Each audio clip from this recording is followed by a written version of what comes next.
ਸਤਿ ਸ਼੍ਰੀ ਅਕਾਲ ਜੀ, ਬਹੁਤ-ਬਹੁਤ ਸਵਾਗਤ ਤੁਹਾਡਾ ਇਸ ਖਾਸ ਪ੍ਰੋਗਰਾਮ ਦੇ ਵਿੱਚ। ਸੋ ਇਸ ਸ਼ੋਅ ਦੇ ਵਿੱਚ ਕਨੈਕਟ ਓਵਰਸੀਜ਼ ਤੋਂ ਮਿਸਟਰ ਨਿਰਮਲ ਚਾਵਲਾ ਜੀ ਸਾਡੇ ਨਾਲ ਹੋਣਗੇ। ਕਨੈਕਟ ਓਵਰਸੀਜ਼ ਦੀ ਜਦੋਂ ਅਸੀਂ ਗੱਲ ਕਰਦੇ ਹਾਂ ਤੇ ਕਰੀਬ 31 ਸਾਲ ਤੋਂ ਵੀ ਉੱਪਰ ਦਾ ਟਾਈਮ ਹੋ ਗਿਆ। ਸੋ ਇੱਕ ਭਰੋਸੇਮੰਦ ਕੰਪਨੀ ਦੀ ਜੇਕਰ ਤੁਸੀਂ ਭਾਲ ਦੇ ਵਿੱਚ ਹੋ ਕਿ ਅਸੀਂ ਇੱਕ ਭਰੋਸੇਮੰਦ ਕੰਪਨੀ ਦੇ ਥਰੂ ਆਪਣਾ ਵੀਜ਼ਾ ਲਗਵਾਉਣਾ ਹੈ, ਆਪਣੀ ਡ੍ਰੀਮ ਡੈਸਟੀਨੇਸ਼ਨ ਤੇ ਜਾਣਾ, ਤੇ I think connect Overseas top list ਦੇ ਵਿੱਚ ਆਉਂਦਾ ਹੈ। ਤੁਸੀਂ ਅੱਖਾਂ ਬੰਦ ਕਰਕੇ ਇਹਨਾਂ ਤੇ ਭਰੋਸਾ ਕਰ ਸਕਦੇ ਹੋ। ਨੰਬਰ ਲਗਾਤਾਰ ਟੀਵੀ ਸਕਰੀਨ ਤੇ ਫਲੈਸ਼ ਹੋ ਰਹੇ ਨੇ। ਸੋ ਅੱਜ ਜੋ ਮੈਂ ਗੱਲ ਕਰਨ ਵਾਲੀ ਹਾਂ ਉਹ ਆਸਟ੍ਰੇਲੀਆ ਨੂੰ ਲੈ ਕੇ ਗੱਲ ਕਰਾਂਗੇ। ਆਸਟ੍ਰੇਲੀਆ 'ਚ ਇਸ ਟਾਈਮ ਕੀ ਮਾਹੌਲ ਹੈ, ਵੀਜ਼ਾ ਕਿਵੇਂ ਦਾ ਆ ਰਿਹਾ, ਤੇ ਜਿਹੜੇ ਨਵੇਂ ਰੂਲਸ ਕੁਝ ਅਨਾਉਂਸ ਹੋਏ ਨੇ ਜੋ ਕਿ ਮਾਰਚ ਦੇ ਵਿੱਚ ਹੀ ਲਾਗੂ ਹੋ ਜਾਣਗੇ, ਇਸ ਬਾਰੇ ਵੀ ਅਸੀਂ ਜਾਣਕਾਰੀ ਲਵਾਂਗੇ। ਸਵਾਗਤ ਕਰ ਲੈਂਦੇ ਹਾਂ। Hello sir, welcome to the show. Sat Sri ਅਕਾਲ ਜੀ। ਸੋ ਆਡੀਅנס ਨੂੰ ਦੱਸ ਦਿੰਦੀ ਹਾਂ ਜੀ, ਕਨੈਕਟ ਓਵਰਸੀਜ਼ ਦੇ ਨੰਬਰ ਲਗਾਤਾਰ ਟੀਵੀ ਸਕਰੀਨ ਤੇ ਫਲੈਸ਼ ਹੋ ਰਹੇ ਨੇ। ਤੁਸੀਂ ਇਹਨਾਂ ਨੂੰ ਨੋਟ ਕਰਨਾ ਹੈਗਾ, ਇਹਨਾਂ ਤੇ ਕਾਲਸ ਕਰ ਸਕਦੇ ਹੋ। ਆਫਿਸ ਦਾ ਐਡਰੈਸ ਫਲੈਸ਼ ਹੋ ਰਿਹਾ।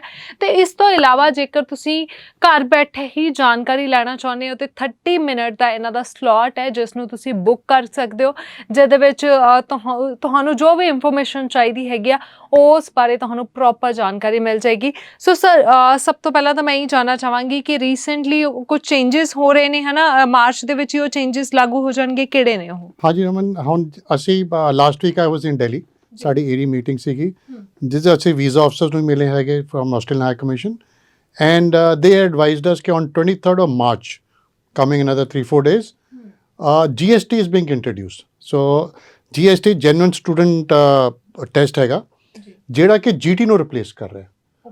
So GT is being replaced on 23rd of March, and this is a very good news for students.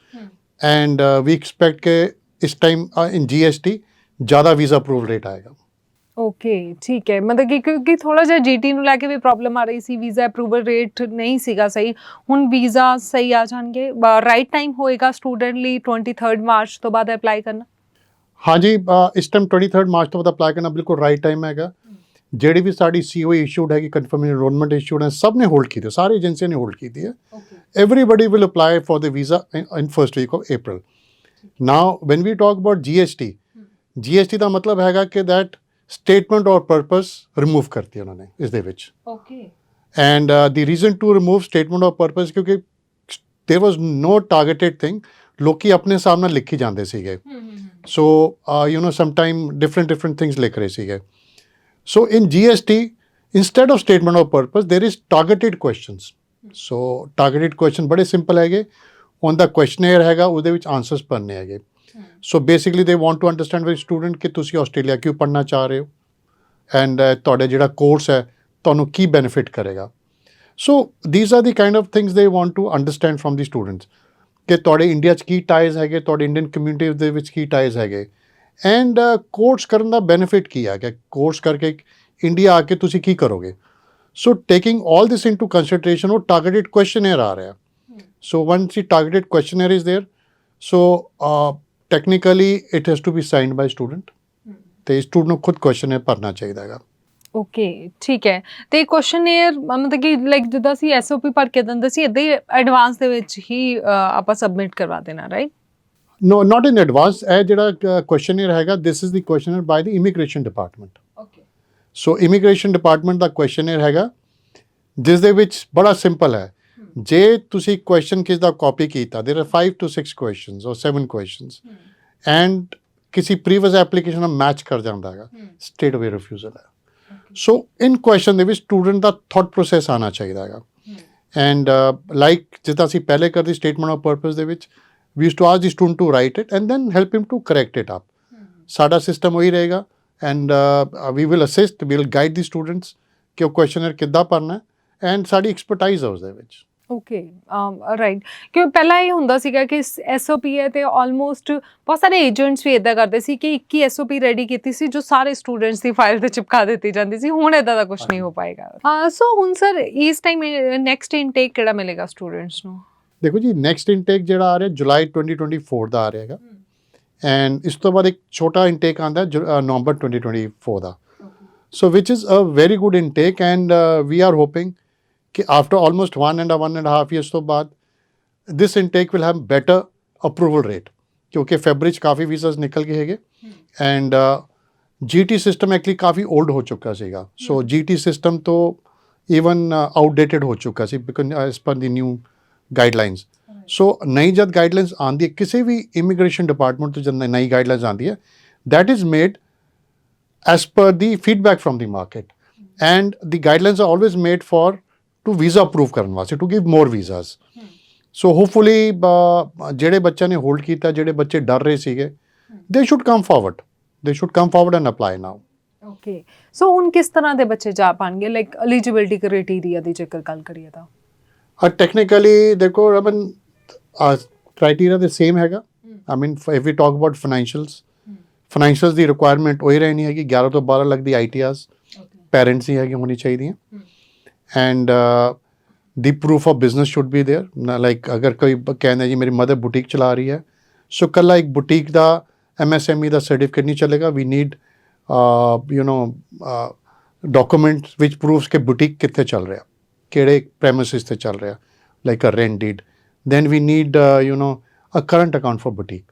So business proofs as it is ਚੱਲਣਗੇ। and ਉਸ ਤੋਂ ਇਲਾਵਾ business proof ਤੋਂ ਇਲਾਵਾ ਜੇ ਕਿਸੇ ਕੋਲ GST ਨੰਬਰ ਹੈਗਾ, that is the best way to apply for visa. and students can be sponsored by the grandparents also. so ਦੇਖਿਆ ਗਿਆ ਕਈ ਦਫਾ grandparents retired ਹੁੰਦੇ हैं, they getting pensions. so when I talk about grandparents, it can be included ਨਾਨਾ ਨਾਨੀ, ਦਾਦਾ ਦਾਦੀ ਦੋਨੋਂ। ਓਕੇ, ਤੋ ਇਸ ਤੋਂ ਇਲਾਵਾ ਆਇਲਸ ਬੈਂਡ ਜਾਂ ਆਪਾਂ ਗੈਪ ਦੀ ਗੱਲ ਕਰੀਏ, ਗੈਪ ਚੱਲੇਗਾ ਹੁਣ? ਨਹੀਂ, ਗੈਪ ਐਜ਼ ਇਟ ਇਜ਼ ਜਿਹੜਾ ਹੈਗਾ 2023 ਵਾਲੇ ਐਲੀਜੀਬਲ ਹੈ till July 2024 and November 2024। Yes, ਅਗਰ ਜਸਟੀਫਾਈਏਬਲ ਹੈ। ਜਿਸ ਤਰ੍ਹਾਂ ਕਈ ਦਫਾ ਸਟੂਡੈਂਟਸ ਕੀ ਕਰਦੇ ਹੈਗੇ,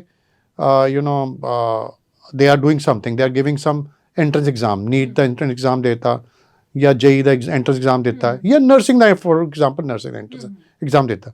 ਸੋ that will not be counted as a gap. But yes, ਅਗਰ ਕੋਈ ਸਟੂਡੈਂਟ 2022 ਪਾਸ ਆਊਟ ਹੈ, ਕੋਈ ਡਿਪਲੋਮਾ ਕਰ ਰਿਹਾ ਹੈਗਾ, ਸਰਕਾਰੀ ਡਿਪਲੋਮਾ ਕਰ ਰਿਹਾ, or is doing some diploma with the university, ਜਿਸ ਤਰ੍ਹਾਂ ਕੋਈ ਫਾਰਮਾਸਿਊਟੀਕਲ ਦਾ ਡਿਪਲੋਮਾ ਕਰ ਰਿਹਾ ਜਾਂ ਕੋਈ IT ਦਾ diploma under a particular university ਕਰ ਰਿਹਾ, ਸੋ ਦੇ ਕੈਨ ਆਲਸੋ ਅਪਲਾਈ। ਸੋ ਅਗਰ ਗੈਪ ਜਸਟੀਫਾਈਏਬਲ ਹੈਗਾ, it can be work out. ਅਤੇ ਈਵਨ ਇਨ ਫੈਕਟ ਜਿਹੜੇ ਗ੍ਰੈਜੂਏਟਸ ਹੈ, ਅਗਰ if they have some experience, salary account ਵਿੱਚ ਆ ਰਹੀ ਹੈਗੀ, that can also be accepted. Okay, and IELTS bands को? IELTS bands को change ਹੋ ਰਿਹਾ ਥੋੜਾ ਜਿਹਾ। as per last time ਇਹਨਾਂ announce ਕੀਤਾ ਸੀ that minimum 5.56 ਹੀ ਚਾਹੀਦਾ ਹੋਏਗਾ for bachelor degree program. so let the announcement come on 23rd of March. so hopefully I think ਥੋੜਾ ਜਿਹਾ IELTS ਦੀ requirement change ਹੋਏਗੀ, but we are not very sure because this was not discussed in our meeting. but ਇੰਨਾ ਜ਼ਰੂਰ ਦੱਸਿਆ ਕਿ 23rd ਨੂੰ March ਨੂੰ they going to announce GST। Okay, so ਬਿਲਕੁਲ 23rd ਮਾਰਚ ਨੂੰ ਕੁਝ ਜ਼ਿਆਦਾ ਟਾਈਮ ਨਹੀਂ ਰਹਿ ਗਿਆ, ਬਹੁਤ 2-4 ਦਿਨ ਹੀ ਬਚੇ ਹੈਗੇ ਨੇ। ਸੋ ਬੈਟਰ ਹੈਗਾ ਕਿ ਤੁਸੀਂ 23rd ਮਾਰਚ ਦਾ ਵੇਟ ਕਰੋ। ਜਿਹੜੇ ਵੀ ਨਵੇਂ ਰੂਲਸ ਜਿਹੜੇ ਹੈਗੇ ਨੇ ਉਹ ਅਨਾਊਂਸ ਹੋ ਰਹੇ ਨੇ, ਉਸ ਤੋਂ ਬਾਅਦ ਆਪਣਾ ਵੀਜ਼ਾ ਅਪਲਾਈ ਕਰੋ। ਜੁਲਾਈ ਇਨਟੇਕ ਹੈਗਾ, ਅਤੇ ਆਈ ਥਿੰਕ 2024-23 ਵਾਲਿਆਂ ਵਾਸਤੇ ਲਾਸਟ ਈਅਰ ਹੀ ਹੋਏਗਾ ਨਾ, ਕਿਉਂਕਿ ਜਿੱਦਾਂ ਕਿ ਆਸਟ੍ਰੇਲੀਆ ਗੈਪ ਲੈਂਦਾ ਹੀ ਨਹੀਂ ਹੈ। 2025 'ਚ ਤਾਂ ਅਪਲਾਈ ਨਹੀਂ ਕਰ ਪਾਉਣਗੇ, ਹੈ ਨਾ?